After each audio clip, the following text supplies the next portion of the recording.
ఓం నమో శ్రీ లక్ష్మీ వెంకటేశ్వరాయ శ్రీ మహాగణాధిపతియే నమః. సర్వమంగళ మాంగళ్యే శివే సర్వార్థ సాధికే శరణ్యే త్ర్యంబకే దేవి నారాయణి నమోస్తుతే. మహాకాళీ మహాలక్ష్మీ మహాసరస్వతీ దేవ్యై నమః. వరలక్ష్మీదేవ్యై నమః. శ్రవణ నక్షత్రం పౌర్ణమి యందు కలిగిన మాసం శ్రావణ మాసము. శ్రవణం అంటే చంద్రుడి అధిపతి అండి. ఈ మాసంలో ఎవరైతే అమ్మవారి యొక్క అనుగ్రహాన్ని పొందుతారో వారికి మానసికమైన ప్రశాంత వాతావరణం ఉంటుందట. ఈ శ్రావణ మాసంలో మనం 16 నుండి 22వ తేదీ వరకు ఉన్నటువంటి గ్రహాల యొక్క పరిస్థితిని అనుసరించి మనం రాశి ఫలాలు తెలుసుకుందాం. మరి ఈ 16వ తారీఖు ఆదివారం నాగ చతుర్థి అయింది. ఆవేళ నాగేంద్రుడిని కొలవాలి అట. నాగ చతుర్థి.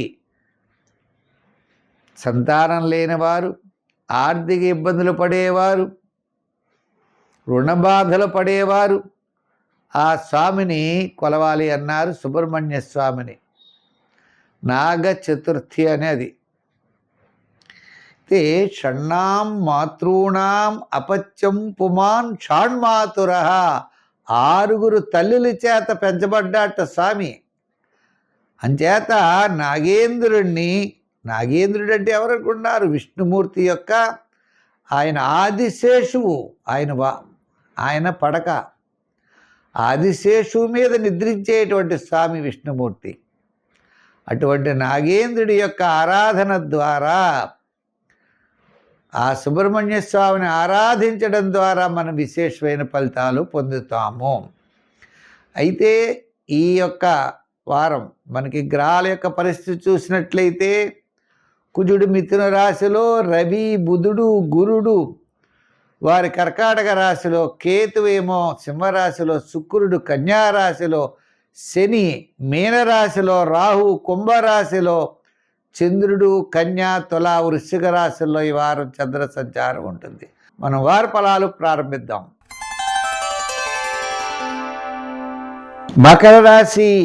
ఈ మకర రాశి వారికి 6వ స్థానంలో ఉన్న కుజుడు యోగదాయకం, సప్తమంలో ఉన్న గురుడు యోగదాయకం, చంద్రుడు నవమ దశమ ఏకాదశ స్థానాల్లో సంచారం.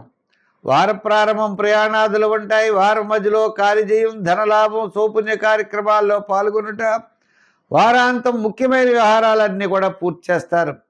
క్రయ విక్రయాదులు, వివాహాది శుభప్రయత్నాలు అనుకూలిస్తాయి. స్థలం కొనుక్కోవడం, భూమి కొనుక్కోవడం, ఇటువంటి వ్యవహారాలన్నీ కూడా లాభిస్తాయి. దీర్ఘకాలిక ప్రయోజనాన్ని ఇచ్చేటువంటి పనుల్లో ఉత్తేజంగా ముందుకు పెడతారు. వివాహాది ప్రయత్నాలు అవ్వచ్చు, ఒక ప్లాట్ కొనుక్కోవాలనుకోవచ్చు, ఇటువంటివి ఏవైనా సరే. ఉద్యోగస్తులు స్థానచలన అవకాశాలు, ఉద్యోగం మారే ప్రయత్నాలు చేసేటువంటి అవకాశాలు ఉన్నాయి. విద్యార్థులు కూడా మంచి యోగదాయకంగా ఉంటుంది. వృత్తుల వారికి కూడా న్యాయవాదులు, వైద్యులు, కళారంగం వారు అవకాశాలు వారికి లభిస్తాయి. అంటే మీ యొక్క ఆలోచనలు అనుకూలమైన వాతావరణం కనబడుతోంది. తృతీయ స్థాన సంచారమైన శని భగవానుడు ఎంతటి కార్యక్రమాన్నైనా మీకు అనుకూలించేటువంటి పరిస్థితులు ఉన్నాయి. కోర్టు వ్యవహారాదులు, గతంలో మీ మీద ఉన్నటువంటి సమస్యలు, వాటికి పరిష్కార మార్గాలు, పరిహారాలు, ఈ విధంగా ఈ రాశి వారికి గత 4 వారాల కంటే ఈ వారం అనుకూలంగా ఉన్నది. సంఖ్యల్లో 8, రంగుల్లో లైట్ బ్లూ కలర్ ధరించండి. ఆరాధన దగ్గరకు వచ్చేటప్పటికి సూర్య భగవానుడిని ఆరాధించండి. ప్రతిరోజు ఓం భాస్కరాయ నమః అనే సూర్య మంత్రాన్ని పఠించండి. గోధుమ పిండి చిన్న చిన్న ఉండలు చేసి ప్రవహించే నదిలో వెయ్యండి. ఆదివారం నియమం పెట్టుకోండి. ఆదివారం మధుమాంసాదులకి దూరంగా ఉండండి.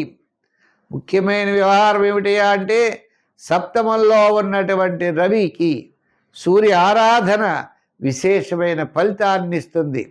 ద్వితీయంలో రాహు, కోపము, ఇరిటేషను తగ్గించుకోండి. అమ్మవారిని ఆరాధించండి. అవకాశాన్ని బట్టి దుర్గా స్తోత్రాన్ని రోజు చదవండి, విశేషమైన లాభాలు మీకు పొందగలరు.